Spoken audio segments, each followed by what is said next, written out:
So good afternoon, everyone. Thank you very much for attending today. This is the 2023 Codebreaker Single Family All Electric and Net Zero Carbon Design.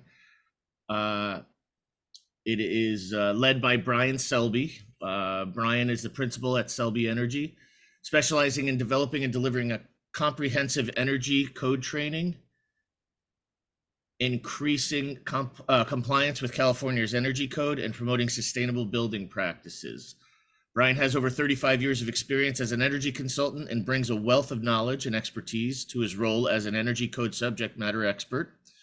Brian actively collaborates with the California Energy Commission, investor-owned utilities, association professionals, and other industry stakeholders to foster education and ensure compliance with the energy code. His commitment to promoting energy efficiency and sustainable practices is further demonstrated by his role as chairman on the Quebec Board of Directors, showcasing his leadership in the field. Brian's professional background includes successfully owning and operating a building design, energy consulting, and HERS rating business. His diverse skill set, acquired through years of experience, enables him to provide guidance and support to individuals and organizations seeking sustainable buildings and helping navigate the complexities of zero net carbon design while optimizing energy efficiency and compliance with California's energy code. With that, I will hand it off to Brian. Just to let everyone know, we are recording this, and there is a workbook that you can follow along with. I'll put the link in the chat. So with that, Brian, thank you. Well, thank you, Mark. What a introduction. Boy, that bio sounds like a really interesting guy here. So let me share my screen. We'll get everything started. Can everybody see the title screen here? Yes. Great. Good. Well, welcome. As Mark introduced me, my name is Brian Selby. A little bit of background, a little bit of trivia here. I've been doing energy code compliance since the mid 1980s. Yes, I am that old, just turned 56. So back in the day, we had a very simple code, which has gotten increasingly more stringent by design. We have a legislation that dictates that our code be updated every 3 years. It be cost effective, and it increases stringency. So it's by no I don't know, unfortunate turn of events that we became the state of energy efficiency. It is all by design. So without further ado here, let's dive into our code breaker. I'd like to encourage folks, if you do have the workbook, you can follow along. The workbook includes all the slides that we'll be covering today. And I encourage you to ask questions as I go through. If you could ask those questions in the chat window, and I'll do my best to address them.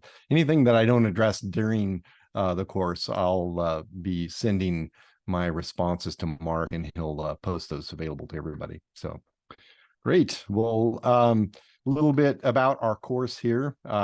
This course is a CEU course. So you notice on the title slide, there was a course number and AIA preferred provider number. So you can claim those continuing education units as you see fit there. So a couple of things that we're going to be covering today. We're going to be looking at residential single family occupancy classifications and how they've been reorganized in the energy code.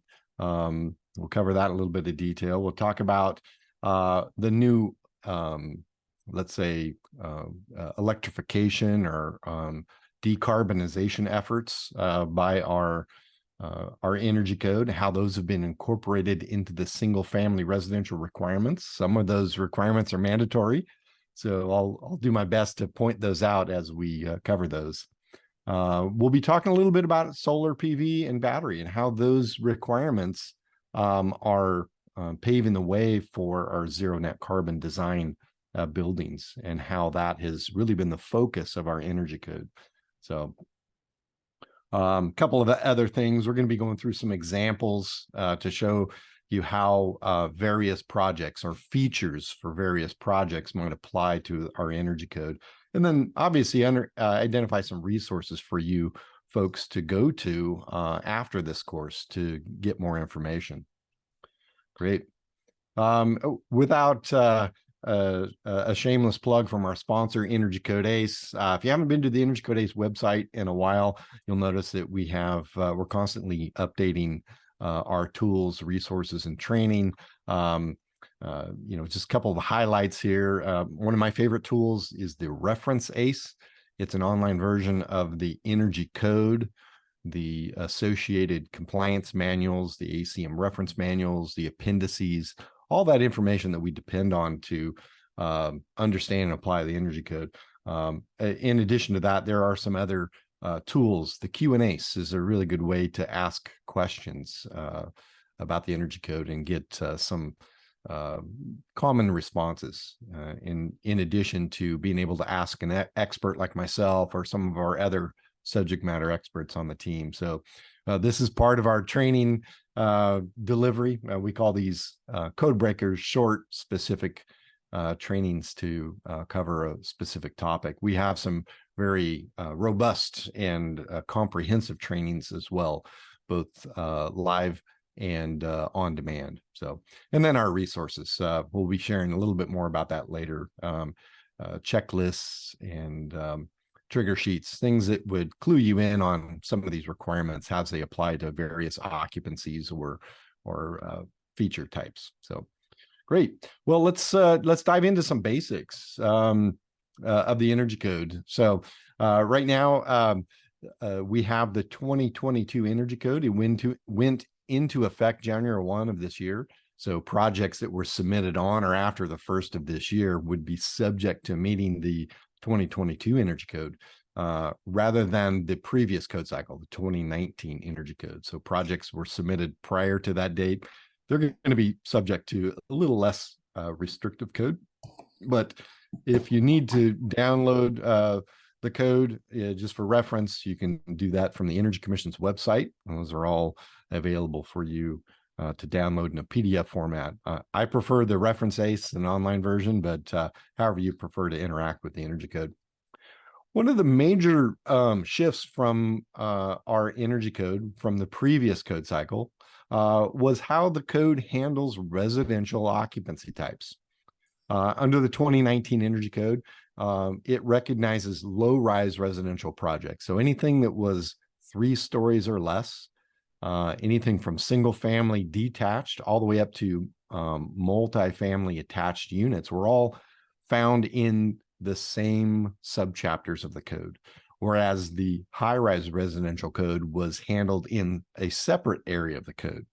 So for 2022 code, the code was changed to separate single family dwellings from all multifamily dwellings. So you notice here that the primary subchapters or sections associated for single family dwellings are 150.0. Those are all the mandatory requirements.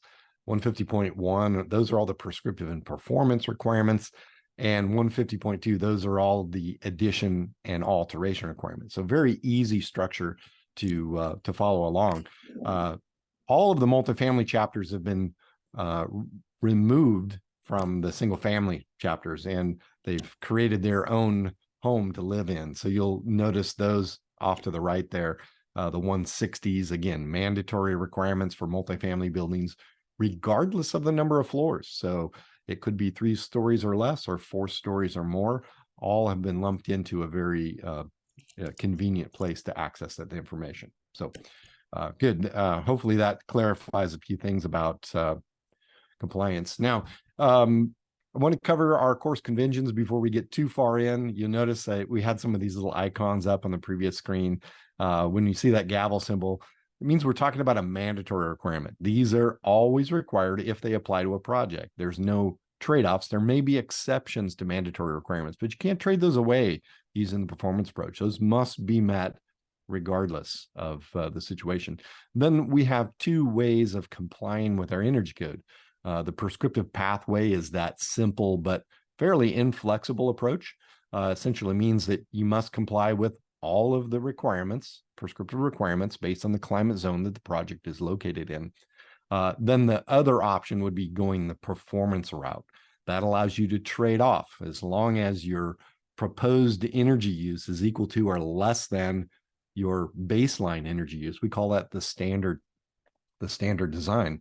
The project will comply. So we're going to be covering a range of compliance requirements and options here. So this is the Rosenfeld curve. Art Rosenfeld, kind of one of the early godfathers of our energy code here in California. It's just a comparison of electric energy use of Californian compared to the rest of the states. So you can see on average that California is using less electric energy. That electric energy has not reduced in demand. If anything, it has increased considerably. But based on our energy codes and other factors, that energy use per capita has remained fairly level through the years when compared to the rest of the U.S. You can see that the other states are just starting to catch up with California. So this is a good indicator that our codes and standards here in California work. They're providing energy savings and reducing the overall consumption. So it is working here. So a couple of questions for you. You're welcome to respond in the chat window here, but these check your understanding questions just kind of cover those topics that we've covered in the section. So question for you is, what date did the enforcement of the 2022 Energy Code begin? Was that January 1, 2022, January 1, 2023, or immediately after the California Energy Commission officially adopts the language? Awesome. Well, I'm seeing a lot of B's on that. So if you said B, January 1, 2023, you'd be absolutely right. Now, you'll notice that these codes are adopted on a tri-annual basis. So the next code cycle is going to be 2025, which won't go into effect until January 1, 2026. So there's always that 1 year delay in implementation of the standards based on the date. So a little bit of trivia there for you. All right, first order of business, let's talk about some of the electric ready requirements. These are brand new requirements that were introduced in this code cycle, and they cover requirements based on the fuel type selected for these 4 appliances here. So whenever a gas appliance is installed, there's going to be requirements to provide the infrastructure for the future installation of that electric appliance to meet our goals. So you can see here some of the graphs and projections for all electric homes to have a lower greenhouse gas emissions and carbon emissions. So you'll see that the natural gas for combustion appliances, based on a mixed fuel scenario, that this means that this space heating and domestic hot water is provided by a gas source, and the remainder is provided by electric or grid connectivity. So, and the reduction in CO2 emissions based on just the simple fact of switching from a mixed fuel strategy to an all-electric strategy. In fact, we're going to be looking at some compliance metrics indicating that our 2022 Energy Code favors all electric homes over mixed fuel homes, not just in the sense that it's saving, reducing emissions, but also incentivizing it through those compliance margins. So 2030 mixed fuel options, we see a greater increase, and projecting out to 2050, we're going to see a major shift in reduction of greenhouse gas emissions. So these are again some statistics we've provided for you just to kind of illustrate the impact of choosing an all-electric pathway over a mixed fuel option. So we've used compliance modeling. That's the Energy Commission approved performance approach. This is a computer-based simulation that looks at all of the features that are regulated by your energy code and determines what those not only energy savings are, but also what emissions are associated with those savings. So we've run a few examples here in various climate zones. If you're not familiar with the 16 distinct climate zones in California, I'll kind of give you a clue of where some of these are located. So climate zone 3, this is the San Francisco Bay Area. So pretty mild climate, not a lot of cooling demand, a little bit of heating demand in this climate. So again, looking at a change from a mixed fuel scenario to an all electric scenario, we're seeing a drastic reduction in greenhouse gas emissions, so, in the 50% range.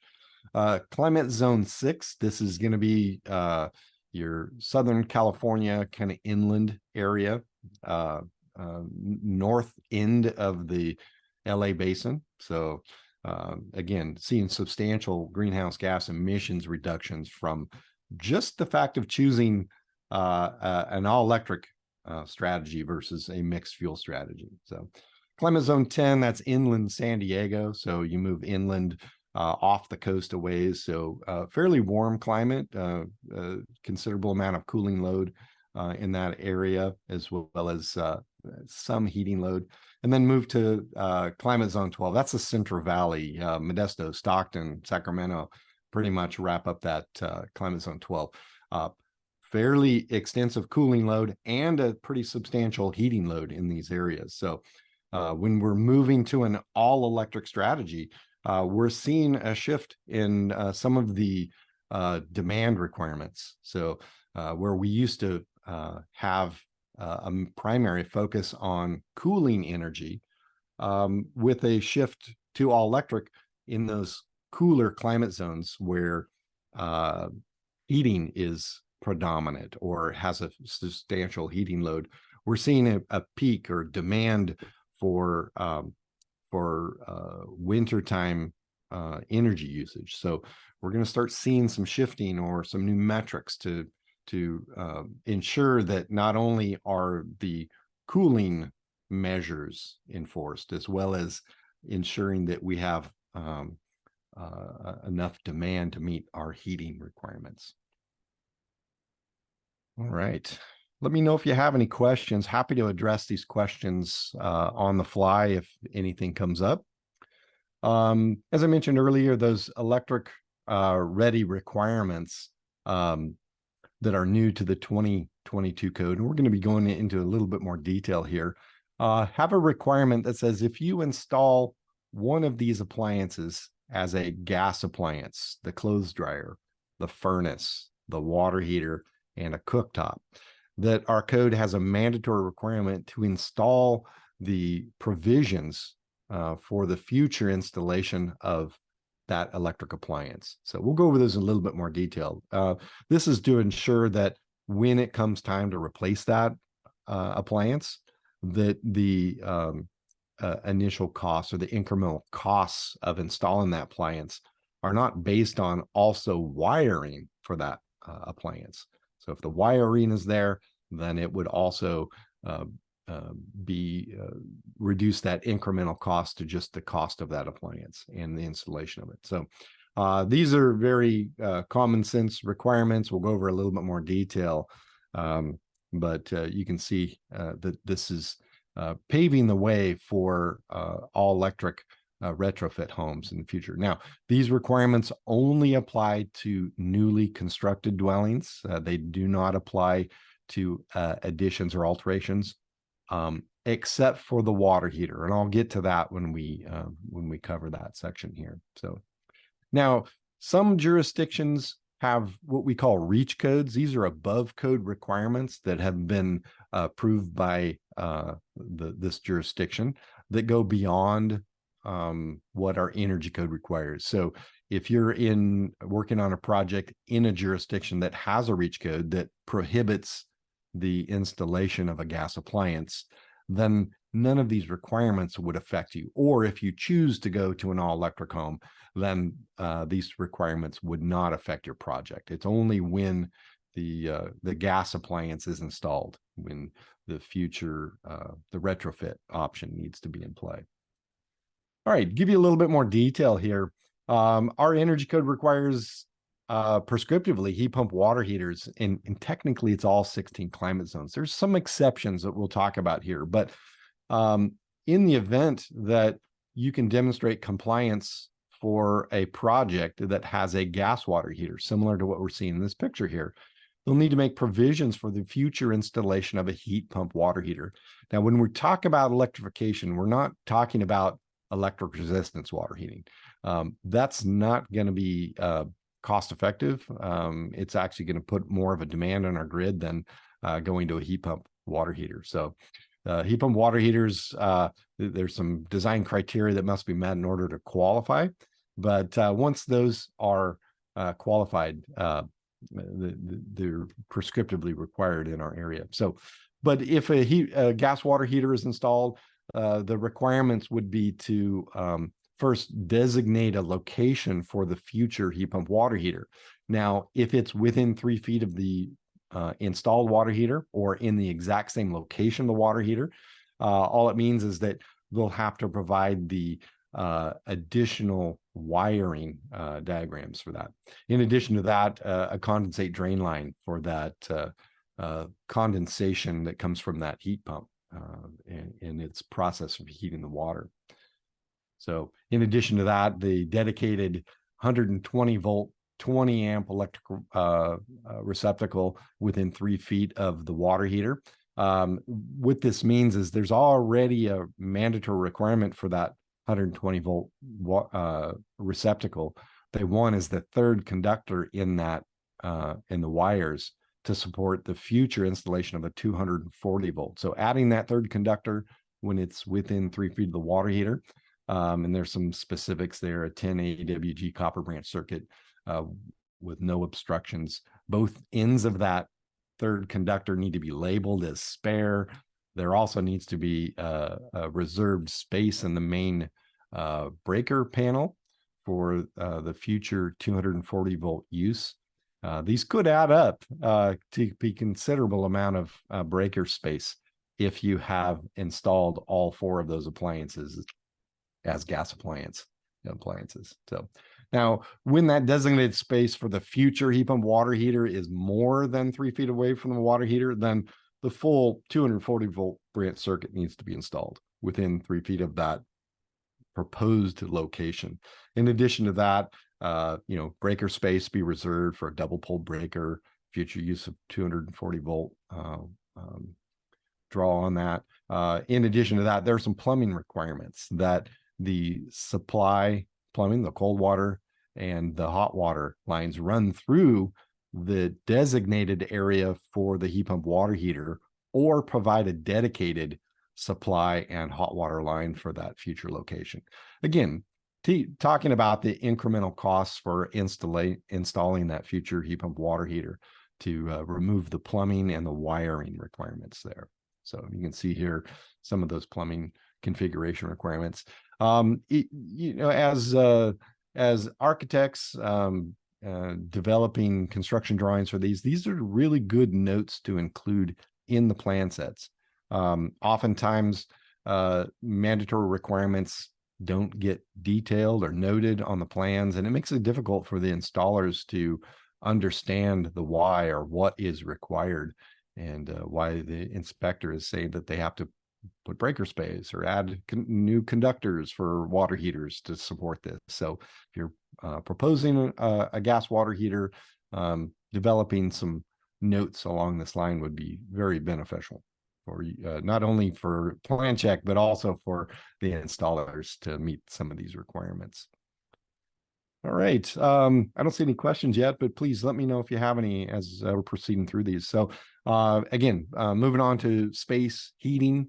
If you install a gas furnace, now this is applicable to either a central furnace or a space furnace, space heater, wall heater, so forth. Again, providing a 240 volt branch circuit wiring within 3 feet of the furnace and accessible to the furnace with no obstructions. Now, oftentimes people question me, well, why do we need 240 volt electric connection at the furnace location? Isn't that required out at the condenser? And that is true. In some cases, those air handlers, those heat pump air handlers that might be installed in the future may require the use of heat strips. And those are used as supplemental heating while the heat pump is in its thaw cycle. So this would require a 240 volt, 30 amp capable wiring with labeled on both sides as 240 volt ready, as well as reserving that double pole breaker space in the main breaker panel for that future installation. Great. Cooktops, again, if you're installing a gas or propane cooktop, you need to provide that 240 volt, 50 amp branch circuit labeled on both sides, 240 volt ready, and reserve that double pole breaker in the main breaker panel for the future installation of that cooktop. So, and then lastly, clothes dryers. Again, if you're installing a gas clothes dryer, installation of that 240 volt, 30 amp breaker within 3 feet of the dryer location, no obstructions, label that wire 240 volt ready on both ends, as well as reserve that breaker space. Let's see, Charlie says, if a project includes heat pump, all electric systems, can we just design the system to the system requirements? I've seen yeah, that's a really good point, Charlie. So there are 120 volt heat pump water heaters, and there are options for the installation of those for small dwellings within our code. Now, if you're using the performance approach and want to install a 120 volt heat pump water heater, you're perfectly entitled to, as long as the proposed energy use, not only just efficiency, but the source energy efficiency and total energy use. As long as the proposed design is equal to or less than the standard design or the baseline, and the project complies, you would be able to install whichever one you want. Now, there may be some differences in the overall efficiency of the 120 volt version versus the 240 volt version. So we'll talk about a little bit later in the slides. But great question, really good question there. All right, question number 2. What do you think? Which of the following will require a reserved double pole circuit breaker in the main electrical panel to allow the future electric installation? So does that apply to a cooktop? I'm sorry, a furnace, a cooktop, a dryer, or all the above? I see Jeff is on top of it. Jeff says D, all the above. Anybody else? Awesome. Logan, Lucas, Charlie, all say D. Good. Yeah, if you following along here, it would be all the above. And you can see how that breaker space, if you go with a mixed fuel option, fuel for propane or gas for those 4 appliances, then there's going to be a considerable amount of additional breaker space needed, in addition to meeting all the existing load in that dwelling. So it's always good to give those installers a heads up on that before they get into it. All right, good. Moving on to our solar and PV requirements. We're going to talk about some terminology, talk about some of the requirements of solar PV, some of the exceptions to that before we get into our battery requirements. So our energy code now requires renewables. That went into effect in the 2019 code. So prescriptively, low-rise residential projects would need to meet the on-site photovoltaic power electric generation. So essentially that's rooftop PV. There are some options for community-based systems. To date, there's only been one. SMUD, Sacramento Municipal Utilities District, had a community-based solar PV program. I think they've filled the capacity on that. So as of right now, there are no new community-based PV systems, but who knows? Maybe some more will come on. But you can see here we've got California law requiring us to reduce our greenhouse gas emissions by 2030. So not only our residential buildings, but all buildings.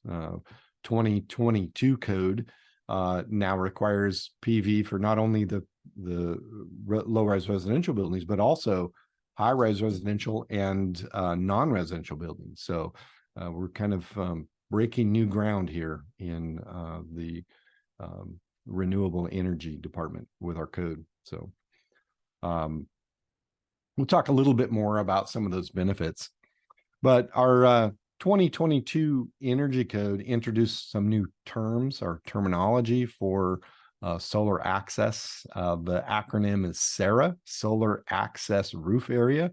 And this really defines the space on a building's roof that's capable of supporting a PV system.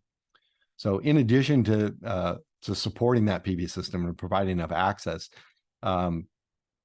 it also incorporates other roofs or other spaces, covered parking areas, carports, garages, any other newly constructed structure that's part of the same permit of the building would be subject to the solar access requirements.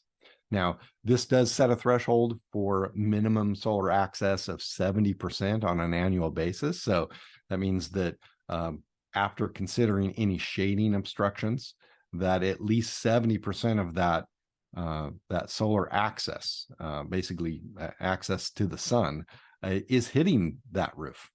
Now, in addition to that, there are minimum requirements for the amount of area that's covered, and we'll see that in some of these exceptions. So if there are roof areas that are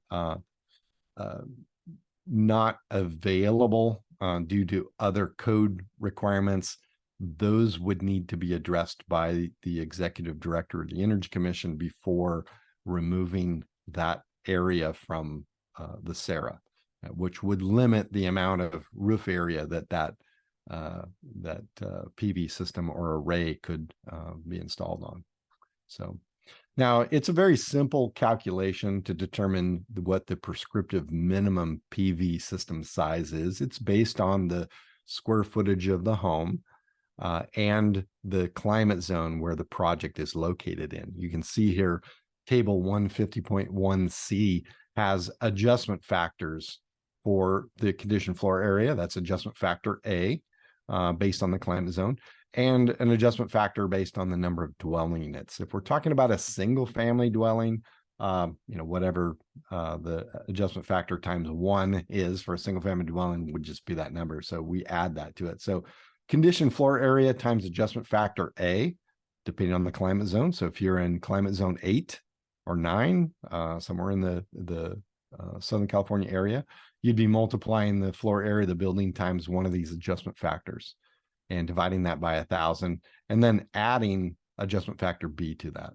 Now, the reason we do this is to assess whether or not you've triggered the requirement for the PV system to be installed. There's an exception when this calculation determines that the minimum PV capacity is less than 1.8 kW, and that's in terms of DC rating. That's prior to the inversion, the inverter losses. If it's less than that, then it's not cost effective to install that system. You would have an exception for installing PV. You wouldn't be required to install it. But if that equation determines that the PV capacity is at 1.8 or larger, then that's what will need to be installed prescriptively. So the alternative calculation is baked into the performance approach. So if you're using the performance approach to determine compliance, then that number for the PV system capacity might be slightly larger than what's determined by this calculation. And the reason for that is the software is using the estimated annual electricity usage and determining the PV system size or capacity based on the difference between how much electricity is needed and regulated and how much PV capacity is needed to bring that number to 0. So that's why you might be seeing a little bit different requirement there. So here are the exceptions to our PV requirements. As I mentioned earlier, based on the amount of SARA. If SARA, remember that represents the amount of solar access roof area.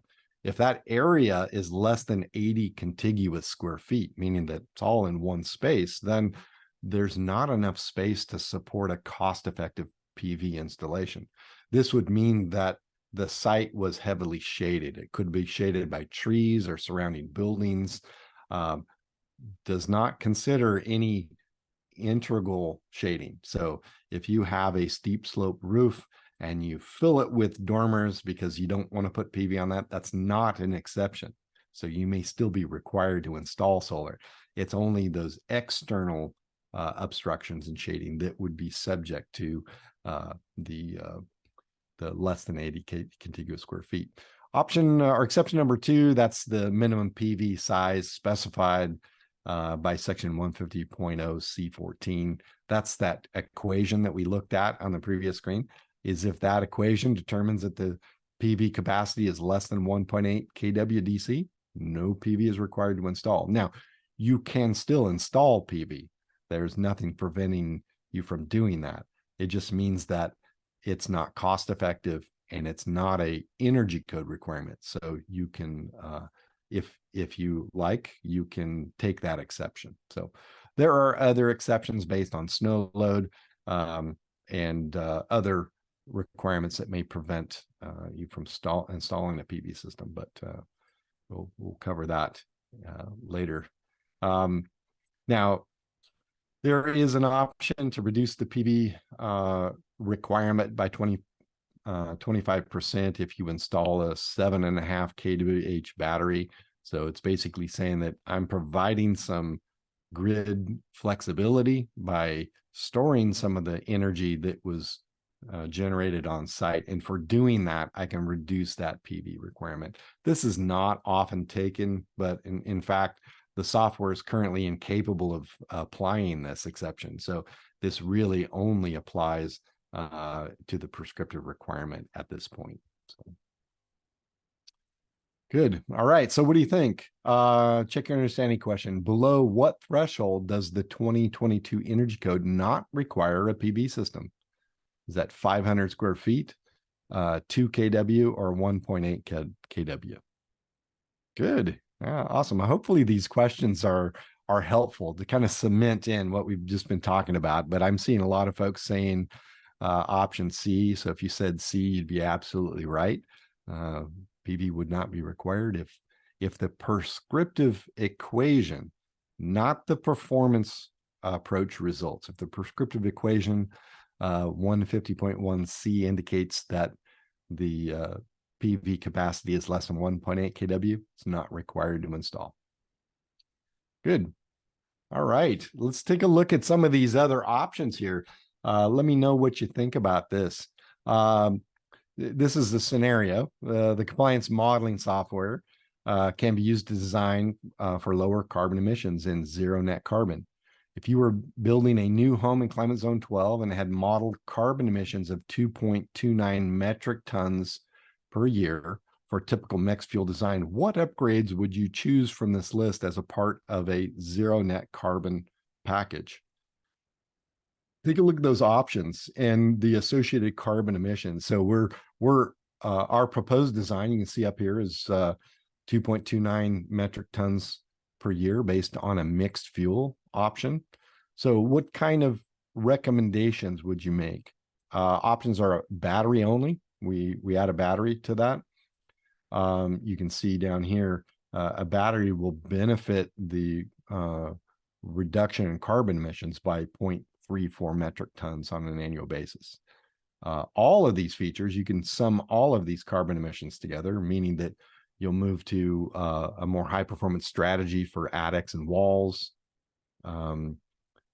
move to a heat pump strategy for space heating, move to a heat pump strategy for water heating, and increase the number of PV panels. So, or just increase the PV panels alone. I think Charlie's first to the answer on that one. Charlie says B. I'll agree with Charlie. I would. This is just here to illustrate some of the features and what those features impact in terms of CO2 emissions. So good. Awesome. Good. So if you said all the above, the total on that would be 1.64 metric tons per year. Not enough really to bring us to zero. We might need to increase some of the other features efficiency wise. Just keep in mind, there are a certain amount of carbon emissions associated with the generation of electricity from the source, from the utility. So we're also seeing that effect here. So even though you might have an all electric home or taking an all electric strategy, you still have some associated carbon emissions, based on the utility. So we like to point that out too. So that is part of factoring in those carbon emissions for operational carbon. So we got a couple of scenarios here. You can kind of go through this, but let's see what your guess is on this. Based on the previous slide there, any guesses? I'm going to give a rundown of this scenario, but this is a single family, single story house, about 1,751 square feet. It's climate zone 12. So this is Central Valley, California, Sacramento. Pretty hot in the summer, pretty cool in the wintertime. They're building with 2x6 walls with R21 cavity insulation, R38 in the ceiling, gas furnace with ducts in the attic, a gas tankless water heater, no battery, and just the prescriptive PV system size. Any guesses on the amount of carbon emissions in metric tons? Our previous one was about a little over two metric tons, 2.29. This is the exact same scenario as the previous one, if that gives you any clues. I see Lucas, Charlie says between 2 and 3. Yeah, Lucas says 3. Yeah, I think you're spot on. Yeah, this one is, the exact example that we saw on the previous slide here. So let's move over to an all electric option. This has the high performance walls, high performance attic, meaning that in addition to the cavity insulation on the walls, there's also an additional R5 rigid continuous insulation on the exterior surface, as well as the high performance attic has the R38 in the ceiling, as well as R19 below the roof deck to reduce those hot attic temperatures. A ducted heat pump water heater, and the same PV system. No battery at this point. Any guesses on this? Is this going to be better or worse? Let's see it. Awesome. I see Lucas drop to a 1.6. Charlie says 1. Yeah, these are good guesses. I think we're right in that 1 metric ton category with this. So this is an all electric home, but you can see that it still has carbon emissions associated with that. This is predominantly based on the fuel or the electric source energy, meaning it's coming from the utility. So utilities aren't 100% renewable yet. We do have legislation that will require our utilities to be all carbon free by a certain date, but we still have associated carbon emissions with the generation of that electric energy that we're using in homes. Now, we can reach zero carbon here. In this case, moving from a standard or conventional ducted heat pump to a variable capacity heat pump, most likely a ductless system, moving to a much larger PV system, and the addition of a 20 kilowatt hour battery system with a time of use control option on it. So any guesses on that? Again, are we going in the better direction? And do you think we've achieved zero net carbon by some of these choices here? All right. Well, I won't belabor this here. You can see here that we hit just under zero. So that is correct, Charlie. This is operational carbon. We're not really looking at embodied carbon at this point, although we're going to see for an upcoming code change for the 2025 code, we're going to see the Title 24, Part 11. That's our green building code. Address embodied carbon. That's the carbon associated with those materials that we use in our building. So yeah, this is operational carbon and not both or only embodied carbon. So good point. All right, cool. Moving right along here. We got about 10 more minutes here. We're just about wrap up here. Got a few more things to cover, but I'll move this along here. So batteries, they're not currently required in our code, but we have options or provisions in our code to utilize batteries. We call this either grid harmonization or self-utilization, essentially utilizing the energy that's generated on site at the time it's most beneficial to that occupant. So typically that's when the peak demand is at its highest, where the controls in that battery say, don't export to the grid when there's peak demand. Pull from the battery when there's peak demand as much as possible.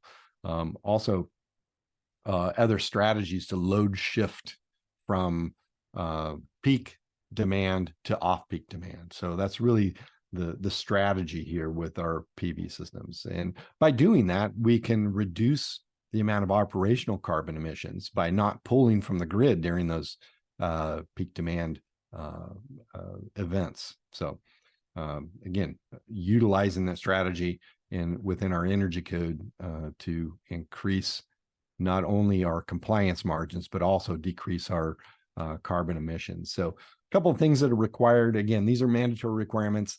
As I mentioned, batteries are not a requirement to install, but what are the provisions for that future installation of batteries. So there are two options.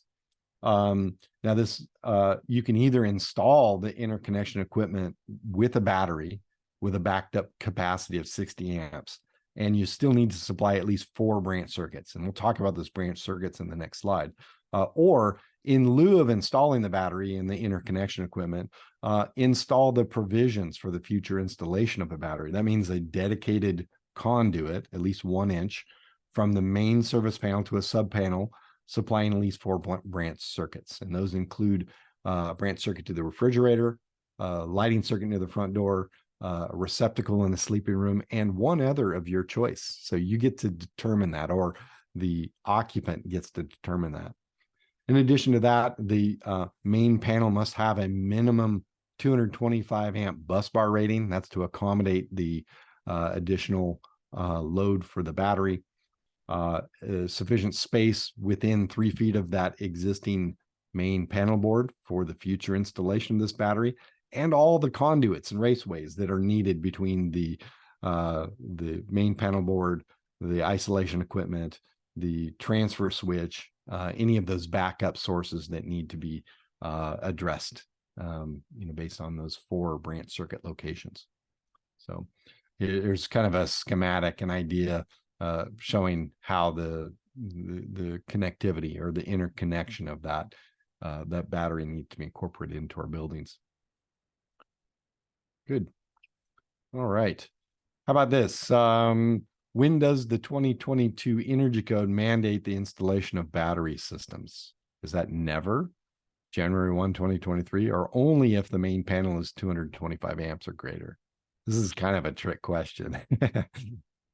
Logan says, hey, good, sharp eye on that, Logan. Yeah, that is absolutely correct. So our Energy Code does not require the installation of battery. It's only when chosen you can apply it. Now, I have to say that installing a battery is a good idea because there is an incentive to providing battery storage. We need more grid capacity, and for that, the Energy Commission says, look, if you're building new construction, you install a battery, take the self-utilization credit, take that credit. You get a nice little incentive on the efficiency EDR requirement, as well as a really nice credit towards your source EDR margins. And the ability to reduce that CO2 emissions considerably. Great. All right, we're going to go back to another question about what do you think? This is, see, Charlie says, did you say 2022 code does also not mandatory battery ready? Yes. 2022 code mandates battery readiness, meaning for the future installation of battery, but does not mandate that the battery be installed. It is an option. If you install the battery, you don't have to meet those other requirements, but it is only an elective measure to actually install. So, all right. Our next check your understanding question. A self-utilization credit is available for new single-family projects and installed batteries. If you were building a new home in climate zone 10, remember that's inland San Diego, and had a compliance deficit of 4 efficiency EDR points, what upgrades would you choose from this list provided here? Just the battery? Notice we're only deficient 4 EDR points, efficiency EDR points. By installing a 5 kWh battery or larger, you get a nice bump in your efficiency EDR of 5. So that would be enough to put you over the margin in compliance. But you could also couple that with some of these other upgrades, like moving to a ducted heat pump or a heat pump water heater to increase that margin as well. So anybody want to take a shot at answering this one? There's really no wrong answer, but if you said battery only, absolutely, you'd be right. That's going to put you over the margin, the deficit. You could also add those other features to increase the margin of compliance. So let's see, question comes up here. I'm sorry, I have a hard time pronouncing that name. I'm going to butcher it, so I'll just read your question. Based on all these requirements, even to make a single family home future ready, 240 volt, what would the size of the main panel have to be at a minimum for a 1,700 square foot home in San Francisco, or a 1,700 square foot house? Okay, yeah, in San Francisco.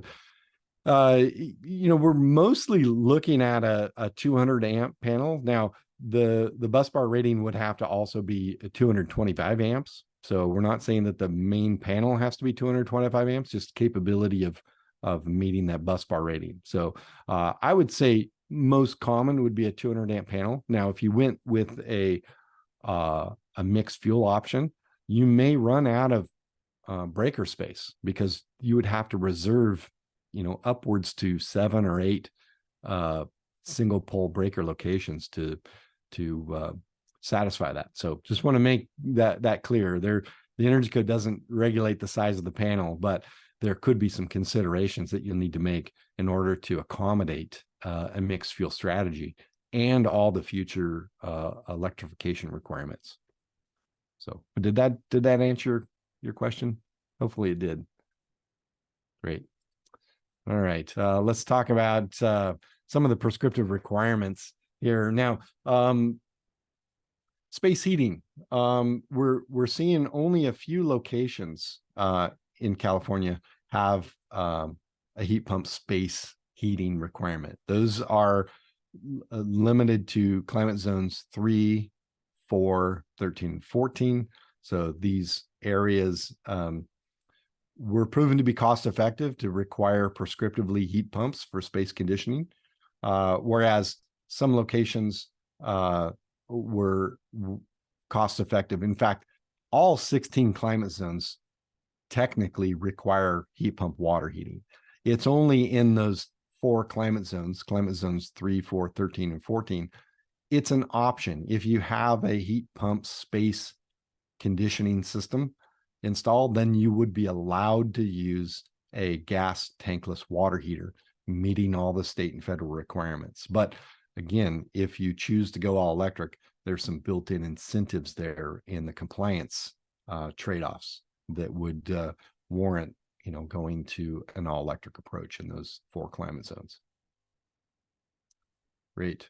Now, here are the excerpts from the code. You can see section 150.1 C6 addresses the requirements for heat pump space heating, and that does limit it to climate zones 3, 4, 13, and 14 when using the prescriptive approach. Now, The performance approach utilizes the prescriptive approach as a baseline. So if you choose to put a gas furnace in these 4 climate zones, you're going to get penalized for that. It doesn't mean you can't install gas. It just means that prescriptively you can't. If you use the performance approach, you're going to have to demonstrate that the project still complies when compared to a heat pump space heating strategy. So, oops, sorry. My system is jumping around a little bit. So variable capacity heat pumps have been kind of the strategy. Now they work similarly to a conventional or a central unit, but typically have one outdoor unit and one or more indoor fan coils to distribute the heating and cooling. So the SEER ratings, the EER ratings, and the HSPF ratings for the heating are going to be considerably higher than those conventional systems. And there is a really nice credit that the Energy Commission has allowed to be used called the VCHP credit. This stands for Variable Capacity Heat Pump, and pretty common to take that credit for ductless units. Not as common to take it for ducted units, although we're going to see a new compliance option for a detailed VCHP credit modeling option to utilize the NEEP data ratings to justify the installation of these and the efficiency overall. So talked about water heating. All 16 climate zones require either a single 240 volt heat pump water heater or electric resistance with a minimum of 70% solar savings fraction. That means that a solar thermal system would also have to be installed in order to accommodate just an electric resistance water heater. So exceptions here, climate zones 3, 4, 13, 14 can use a gas tankless water heater if the space heating is a heat pump. A couple caveats I like to throw in there. New dwellings that are 500 square feet or less, utilizing the point of use distribution option, you can use an electric resistance tankless water heater. I don't recommend it. Look into those. Make sure that if you're using this option, that you understand what the electrical capacities are necessary to find a electric resistance tankless water heater meeting the flow requirements set by our plumbing code. So check before you take that route. It's always a good idea. So, all right, true or false? The energy code requires a single 240 volt heat pump water heater prescriptively in new homes across all climate zones. This is probably keyed incorrectly, but let's take a shot at this. Anybody? No. Charles says true. Yeah, couple. We keyed it as false. Technically speaking, that in those 4 climate zones, 3, 4, 13, and 14, if you have heat pump space heating, you wouldn't technically be required to meet that. But by and large, all 16 climate zones do require that. It's only through an exception that you can take the tankless gas option. So, all right, couple of key points, takeaways here. I know we're right at the 1 o'clock hour, but I want to wrap things up here. Our 2022 energy code requirements for single family residential dwellings has definitely taken a more aggressive stance on reducing our carbon emissions and encouraging electrification.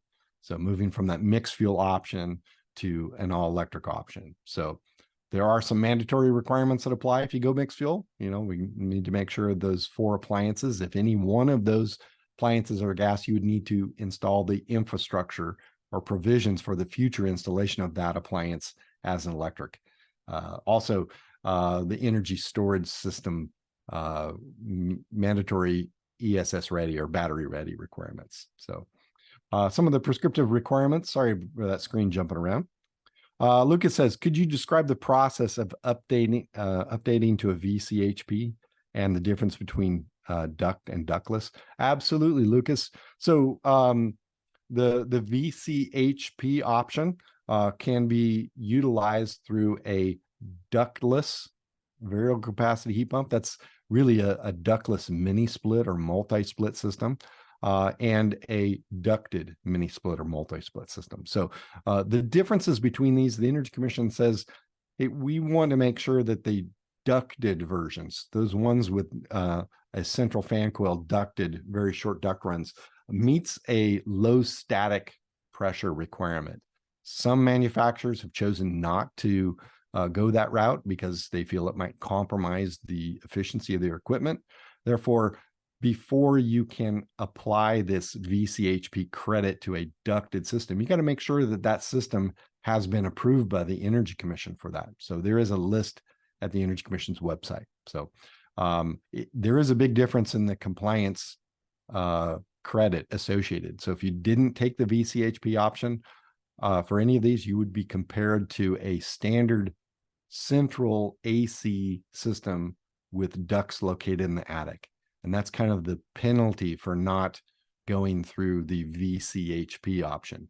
There are associated HERS verifications and minimum requirements that must be met in order to take the VCHP option. So Lucas, does that help clarify a little bit?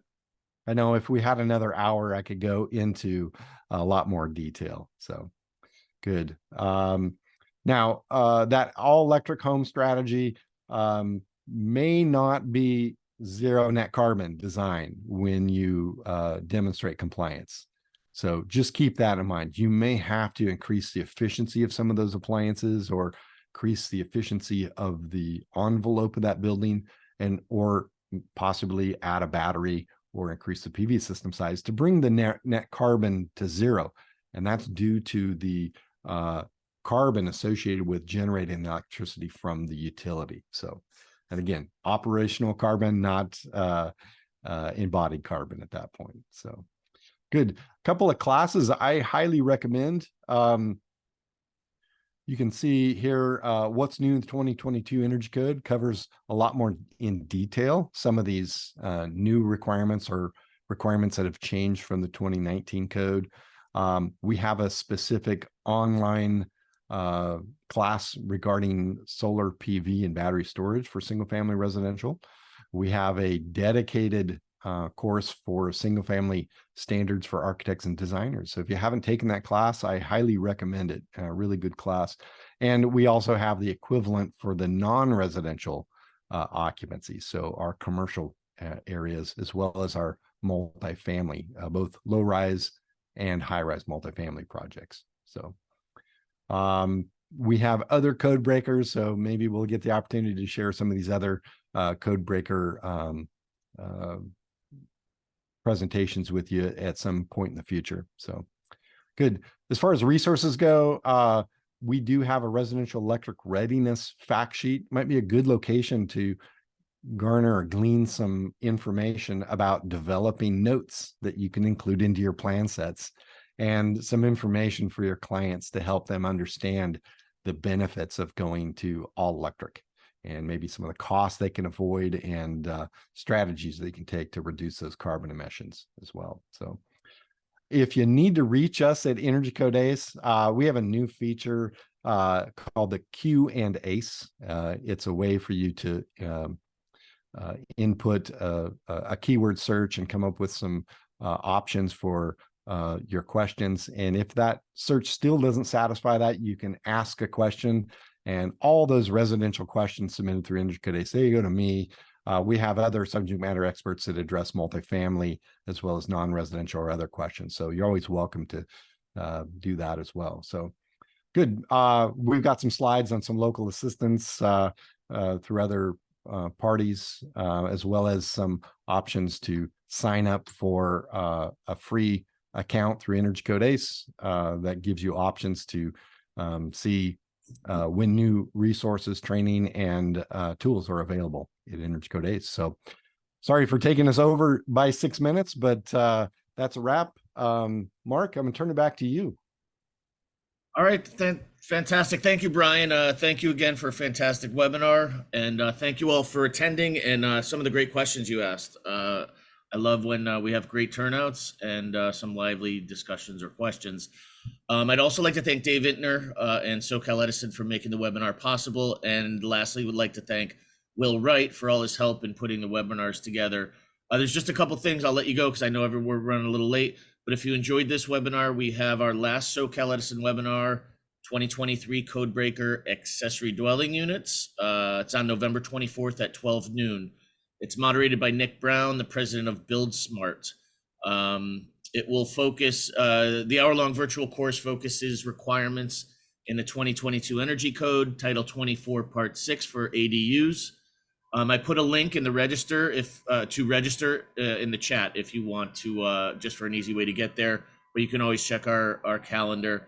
We hope to see you there.